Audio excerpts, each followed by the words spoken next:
വെണ്ടക്ക തേങ്ങക്കറി ഉണ്ടാക്കിയിട്ടില്ലെങ്കിൽ മസ്റ്റായി ട്രൈ ചെയ്യേണ്ട ഒരു ഐറ്റം തന്നെയാണ് വെണ്ടക്ക തേങ്ങക്കറി. എങ്ങനെ ഉണ്ടാക്കുന്നത് നോക്കിയാലോ.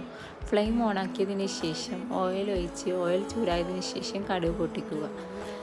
ചെറുതായി അരിഞ്ഞു വെച്ച വെണ്ടക്ക, ഒരു തക്കാളി, അര ഉള്ളി, 2-3 പച്ചമുളക് എരിവിനനുസരിച്ച് എടുക്കാവുന്നതാണ്. 1 ടീസ്പൂൺ ഉപ്പ്, 1/4 ടീസ്പൂൺ മഞ്ഞൾപ്പൊടി. ഇതൊക്കെ ഇട്ട് നന്നായി മിക്സ് ചെയ്യുക. 1 ടീസ്പൂൺ മുളക് പൊടി. ഇതൊക്കെ ഇട്ട് നന്നായി മിക്സ് ചെയ്തതിന് ശേഷം കുറച്ച് വെളുത്തുള്ളി പേസ്റ്റും ഇട്ടുകൊടുത്ത് നന്നായി മിക്സ് ചെയ്യുക. നേരത്തെ അരച്ച് വെച്ച തേങ്ങ അരപ്പും കൂടി ഇട്ട് നന്നായി കുറുക്കിയെടുക്കുക. നന്നായി കുറുകി വന്നതിന് ശേഷം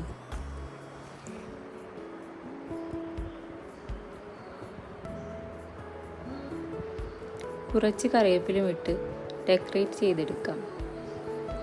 നന്നായി തിളച്ചതിന് ശേഷം വെണ്ടക്ക കറി റെഡി.